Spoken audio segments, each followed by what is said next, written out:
കാണിക്കാൻ. ഇതാണ് എൻ്റെ വീട്. എൻ്റെ വീടിൻ്റെ മുൻവശത്ത് നിന്നാൽ ഇതേപോലെ മനോഹരമായ കാഴ്ചകൾ കാണാം. എൻ്റെ വീട്ടിൽ കുറച്ച് പച്ചക്കറികളുണ്ട്.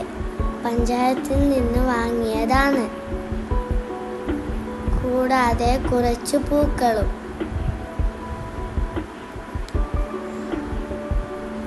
ഇവയെല്ലാം കാണാൻ നല്ല ഭംഗിയാണ്. ഇപ്പോൾ ചെറിയ മഴ ഉണ്ടായിരുന്നു, അത് കാരണമല്ല പൊളിഞ്ഞു പോകുന്നു. ഇതാണ് എൻ്റെ വീട്ടിലെ പൂച്ച കിറ്റി. തക്കാളി എല്ലാം മയത്ത് ചീഞ്ഞുപോയി. ഇത് ഞങ്ങൾ വളർത്തുന്ന കോഴി. ആകെ 5 എണ്ണമുണ്ട്. ഇത് വൈകുന്നേരത്തെ കാഴ്ചയാണ്. Bye guys.